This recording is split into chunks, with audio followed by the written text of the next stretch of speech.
যে কোনো মূল্যে বন্য হাতিকে ক্ষিপ্ত করে তোলা, এরপর সেই খ্যাপা হাতি মানুষের পেছনে ছুটছে, বাড়ি ঘরে আক্রমণ করছে, এমন ভিডিও সামাজিক যোগাযোগ মাধ্যমে দিয়ে ভিউ পাওয়া। এমন কাণ্ড ঘটছে বাংলাদেশের শেরপুর, জামালপুর ও ময়মনসিংহ জেলায়। সোশ্যাল মিডিয়ায় ভিউর লোভে ঝুঁকির মুখে পড়েছে মানুষ ও হাতির জীবন, বিলীন হচ্ছে মাঠের ফসল। কন্টেন্ট তৈরির জন্য শেরপুরের শ্রীবর্দী উপজেলার বালিজুড়িতে দল বেঁধে বুনো হাতির পালকে উত্ত্যক্ত করছেন শত শত ক্রিয়েটর। উদ্দেশ্য সেসব ভিডিও সামাজিক যোগাযোগ মাধ্যমে শেয়ার করে ভিউ পাওয়া বা ভাইরাল হওয়া। বনের গভীরে গিয়ে ঢিল ছুঁড়ে চিৎকার করে ক্ষিপ্ত করা হলে হাতি স্থানীয় এলাকায় আক্রমণ করতে ছুটে যায়। ত্যক্ত বিরক্ত হাতি হয়তো আক্রমণ করে বসে লোকালয়ে, যান বাঁচাতে সেই হাতির উপর আক্রমণ করতেও অনেক সময় বাধ্য হন স্থানীয়রা। ফলে অগ্রহায়ণ মাসে জমিতে থাকা পাকা আমন ধান যেমন নষ্ট হচ্ছে, পাশাপাশি বাড়ছে মানুষ ও হাতির প্রাণহানির ঝুঁকিও। ঘটনা যাই ঘটুক, সেসব ভিডিও প্রকাশ করে ভিউ কামাচ্ছে তথাকথিত কন্টেন্ট ক্রিয়েটররা। আবার বাধা দিতে গেলে উল্টো স্থানীয় মানুষজন ও বন বিভাগের স্টাফদের উপর চড়াও হন তারা। শুধু শ্রীবর্দী উপজেলার বালিজুড়ি নয়, হাতিকে উত্ত্যক্ত করে ভিডিও তৈরির ঘটনা ঘটছে শেরপুরের নালিতাবাড়ী ও ঝিনাইগাতি উপজেলা,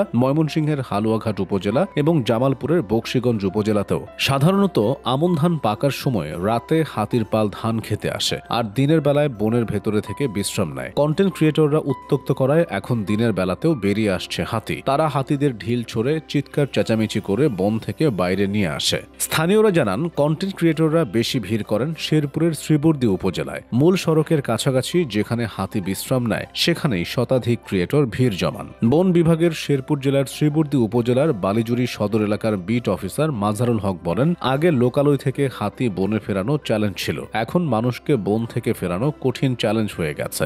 বিকেল হলেই শত শত মানুষ হাতি খুঁজতে বের হন। তারা ঢিল ছুঁড়ে হাতিকে উত্ত্যক্ত করেন। ভিডিও করার জন্য এমন কোনো কাজ নেই যে কন্টেন্ট ক্রিয়েটররা করছেন না। শত শত মানুষকে বাধা দিতে গেলে তারা উল্টো তাদের উপর চড়াও হন। নালিতাবাড়ী থানার এলিফ্যান্ট রেসপন্স টিমে কাজ করেন আরফান আলী। লোকালয়ে চলে যাওয়া হাতিকে বনে ফিরিয়ে আনতে কাজ করেন তারা। তিনি জানান, কন্টেন্ট ক্রিয়েটররা দল বেঁধে আসেন, হাতিকে উত্ত্যক্ত করেন। এখানে বর্তমানে 30 থেকে 35টি হাতি আছে। হাতিগুলো বিশ্রামের সুযোগ পায় না। এলিফ্যান্ট রেসপন্স টিমের কর্মীরা বাধা দিলে কন্টেন্ট ক্রিয়েটররা তাদের উপর চড়াও হন, হামলা করতে আসেন। ঝিনাইগাতি উপজেলার নলকুড়া ইউনিয়নের বাসিন্দা সোহাগ মিয়া হাতি নিয়ে নিয়মিত ভিডিও কন্টেন্ট তৈরি করেন। সোহাগ জানালেন, ধান পাকার সময় হাতির বিচরণ বেশি থাকে। বাইরে থেকেও অনেকেই ভিডিও করতে আসেন। আমি দূর থেকে ভিডিও করি, হাতিকে উত্ত্যক্ত করি না, কিন্তু অনেক মানুষ হাতিকে উত্ত্যক্ত করে ভিডিও বানাচ্ছে। আমি লোকজনকে বুঝিয়েছি, কিন্তু কেউ কোনো কথা শোনে না। বিট অফিসার মাজারুল হক জানান, বন বিভাগ মাইকিং করে হাতিকে উত্ত্যক্ত না করার জন্য সচেতনতা তৈরি করছে। জনবল স্বল্পতার কারণে শত শত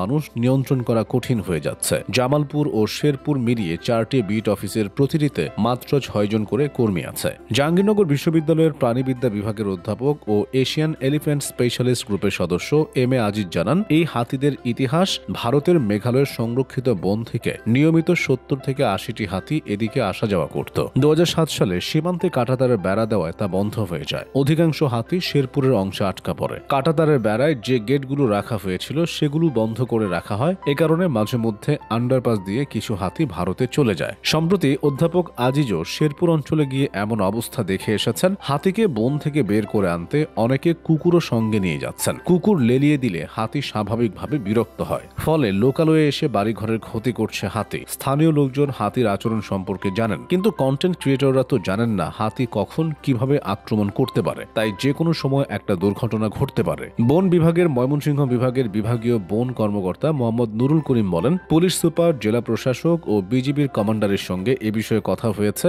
এর মধ্যে একদিন নির্বাহী ম্যাজিস্ট্রেট ঘটনাস্থলে গিয়েছিলেন। এই উৎপাত বন্ধে শিগগিরই কঠোর পদক্ষেপ নেওয়া হবে।